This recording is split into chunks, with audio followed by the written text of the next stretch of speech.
لە ڕاستی هەندێک لەو دۆخە تراجیدیەی حەڤدەی شوبات و ئەو کارەساتانەی کە بە دوای خۆی داهێنا و هێشتا ماون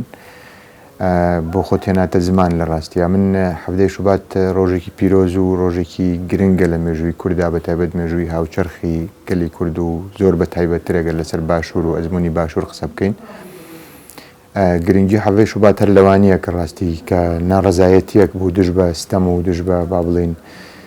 دەسەڵاتێکی خۆماڵی کوردی کە خەریکی گەندەڵیە، بەڵکو گرنگیەکەی لەوایە کە ڕەنگە بڵێم یەکەمین ناڕەزایەتی فراوان و جەماوەری خەڵکی کوردستان بوو دژ بە دەسەڵاتێک کە لەژێر تایتڵی کوردی و لەژێر ناوی کوردیایە و یەکەمین دەنگ هەڵبڕینی جەماوەری خەڵکی کوردستان بوو لە دەرەوەی مەسەلەی نەتەوەیی دژ بە ستەم، دژ بە نەعەدالەتی، دژ بە نایەکسانی، دژ بە هەموو ئەو قۆڕەخکردن و قۆڕەخکاریانەی دەسەڵات و ژیانی کۆمەڵایەتی کە لە کۆمەلگای کوردی باشوور و لە دوای دەسەڵاتی پارتی وێکێتی سەریان هەڵدا بوو.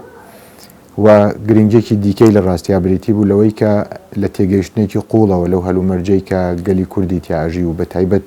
لە ئەزموونی باشوور حەڤدەی شوبات هاتە ئاراوە بە مەبەستی بەرگریکردن بە پلەی یەکەم لە کەرامەتی ئینسان، بەرگریکردن لە ئەو ڕێز و شکۆیەی کە مرۆڤ ئەبێ لە ژێرسایی دەسەڵاتێکی سیاسیە هەستی پێ بکات و هەی بێت و بەتایبەت بۆ ڕوبەڕووبوونەوەی فۆرمێک لە پەلاماردانی یەکدی و پەلاماردانی با بڵێن شەڕی ناوخۆ کە ئێمە وەکو کورد مێژوویەکی دوور و درێژمان هەیە لەگەڵی. ڕاستە نەعەدالەتیەکان و کێشە و ئارێشەکان زۆر بوون کە بوونەهۆی ئەوەی حەڤدەی شوبات ڕووبە، بەڵام ڕاستە و خۆ بەدەنگهاتنی حەڤدەی شوبات لەو خوێنە بوو کە ڕژا لەو دەستدرێژیانە بوو کە کرایە سەر خەڵکێک کە ناڕازیە و داوای مافی ڕەوای خۆیەکە و بەتایبەت دوای ئەو دەنگۆیانە بوو کە پارتی بە دیاریکراوی بەتەمای لەشکرکێشیە بۆ سەر شاری سلێمانی و بەتەمای پەلاماردانی خەڵکی سڤیل و خەڵکی مەدەنی شاری سلێمانیە بە بیانووی ئەوەی کە یەکێک لە ناوقەوسێکا بڵێن بارەگا پیرۆزەکانی دەستدرێژی کراوەتە سەر یاخود با بڵێن سمبڵەکانی ڕوشێنراون و ئەو کڵەیمانی کە لە دوای حەڤدەی شوبات یا بەهۆی حەڤدەی شوباتەوە ئەو بانگەشانەی ئەو داواکاری و داخوازیانەی کە خرانە ڕوو کە دوو پاکێجی زۆر سەرەکی بوون و پێکەوە یعنی تەواوکەری داخوازیەکانی خەڵکی خۆپیشاندەری حەڤدەی شوبات بوون. من بڕوام وایە کە دیسان ئەوانیش دوو دۆکۆمنتی هەرە گرنگن لە مێژووی سیاسی باشووری کوردستانە. یەکێکیان بریتی بوو لە نەخشە ڕێگایەکی چارەسەری بۆ کۆتایی هێنان بەم فۆرمە لە دەسەڵاتدارەتی کە هەموو جونگەکانی پڕی بووە لە فەساد، لە گەندەڵی، لە خراپ بەکارهێنانی دەسەڵات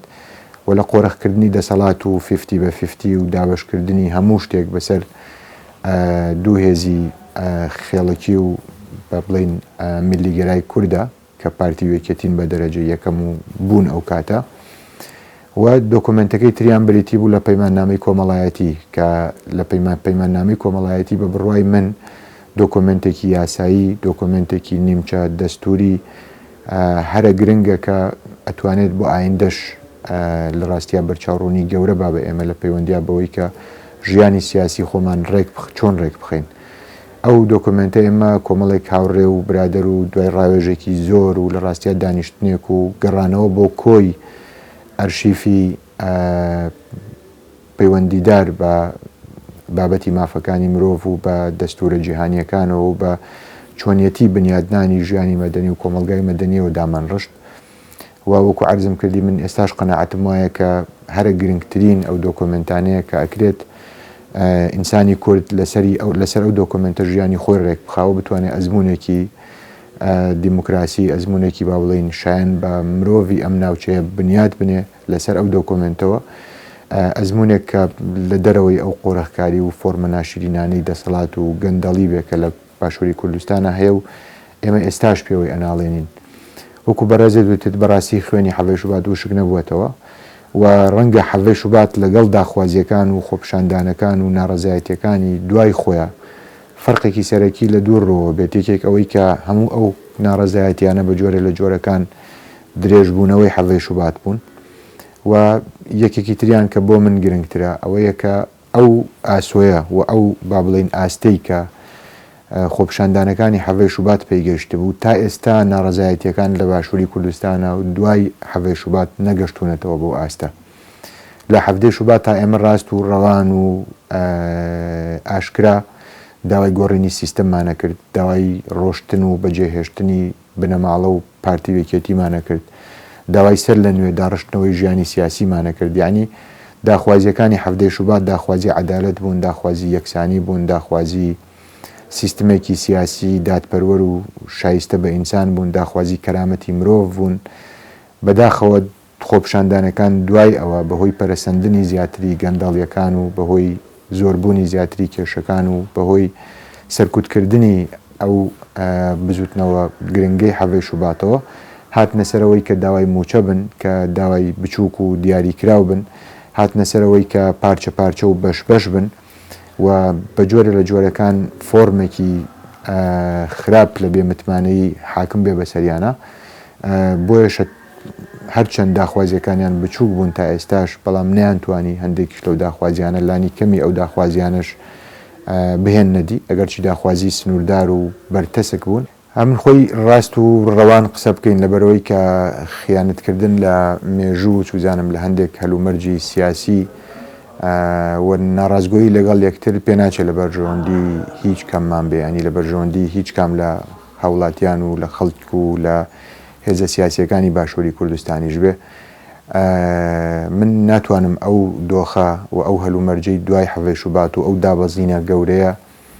لە بزوتنەوەی گۆڕان جیا بکەمەوە بزوتنەوەی گۆڕان خیانەتێکی زۆر گەورەی لە حەڤەی شوبات کرد خیانەتێکی زۆر گەورەی لە ناڕەزایەتی و لە ئاستی ناڕەزایەتیەکانی خەڵک کرد خیانەتێکی گەورەی لە متمانەی خەڵک بە یەکتری کرد لە ڕاستیە بە جۆرە لە جۆرەکان هەموو ئەوەی کە حەفتەی شوبات باری هێنابوو بەرهەمی هێنابوو و کۆی کردبوویەوە لە ڕاستیە لەسەر ئاستی جەماوەری لەسەر ئاستی ناڕەزایەتی سیاسی بزوتنەوەی گۆڕان ئیمتیساسی کرد بۆ خۆی ئیستیسماری کرد بۆ خۆی بەڵام خیانەتێکی گەورەی لێ کرد لە پای هیچ کام لەو داواکاریانە نەبوو لە پای هیچ کام لە خواست و لە ئامانجەکانی خەڵکان نەبوو و ئەمەش بۆ هۆی ئەوەی کە بێمتمانەیەکی گەورە لە ناو خەڵکا دروست ببێ و هەر ئەو بێمتمانەیە وای کرد کە ئیدی خەڵک ئومێدی بەوە نەبێ کە بە جۆرە لە جۆرەکان پارتی وێکێتی بڕۆن یا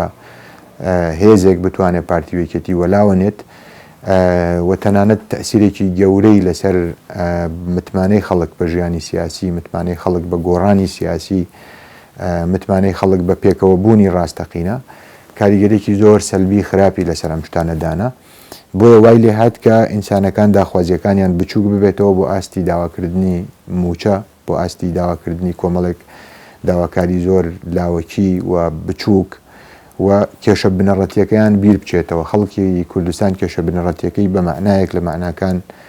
ئەگەر هەڵە نەبم بیر نەچوێتەوە بەڵام هەست بە ناومێدیەک هەست بە بێتواناییەک هەست بە پەرتەوازەییەکە کە پێی وایە قودرەتی هێنانە ئارای گۆڕانکاریێکی وای نییە لەبەرەوەی کە وەکوتم هەموو تەوقعی خەڵک بەو شێوەیە بوو کە بزوتنەوەی گۆڕان بۆ نمونە ئەو خیانەتە لەو داخوازیانەی خەڵک و لەو ناڕەزایەتیانەی خەڵک و لەو دەنگە زۆرەی خەڵک نەکاکە پێیدا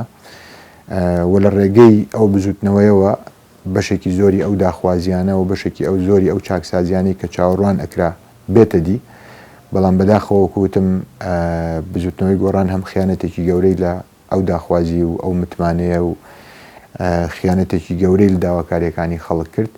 و ئەزمونێکی بە جۆرە لە جۆرەکان پاشکۆتر و پاشکەوتە تریشی لە ممارەسی سیاسیە پیشاندا و دوجار بوو بە پەراوێزی ئەو دوو هێزە سیاسی کە لە باشووری کوردستانە قۆڕخی دەسەڵاتیان کردووە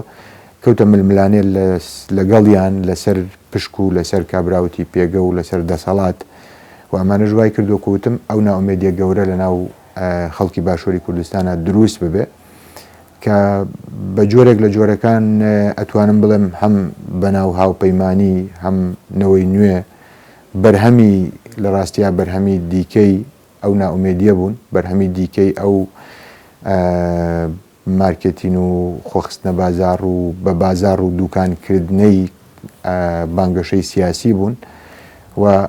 دیسان ئەوەندەی تر ڕەنگە بڵێم ناومێدیەکانیان زیاد کرد ویان لە خەڵک کرد کە چاوەڕوانی گەورەی نەبێت لانی کەم لە ئایندەی نزیکە چاوەڕوانی گەورەی نەبێت لەوەی کە گۆڕانکاری سیاسی بکات یاخود بانگەشەی سیاسی ڕیشەیی بکات بەڵکو قایل بێ بەوەی کە لەسەر موچەکەی لەسەر چوزانم چاکسازی لە بڕگەیەک لە با بڵێن بوارێکی بشکۆلانەیە داخوازیەکانی خۆی هەوڵ با بەرێتە پێشەوە کە ئێمە ڕەنگە بە جۆرە لە جۆرەکان هەموو ئەو هێزانەی پێیان ئەوترێ ئۆپۆزیسیۆن خیانەتی ئەوان لە تەنانەت ئەو داخوازیە بچووکانش ببینین محاولەکردنی سوئیسفادەکردن لەو داخوازیە بچووکانی خەڵکیش ببینین جۆرێک لە گەمەکردن قمارکردن لە نێوان خەڵک و لە نێوان دەسەڵاتە لەناو هەموو ئەو هێزانی ئۆپۆزیسیۆنە ئەبینین بە ئێستاشەوە کە من و تۆ قساکەین زۆر بەداخەوە تەبان هەموو ئەم ڕاستیانە پێمانەڵێن کە ئەڵتەرناتیڤێکی حەقیقی نەیەتە ئارایەوە ڕاستەقینە نەیەتە ئاراوە ئەو دۆخەگەری هەیە لەوە زیاتریش درێژە بکێشێەوە بەرە و داڕزان و بەرە و هەلەسی زیاتر و بەرە و پوکانەوەی زیاتریش بڕوات.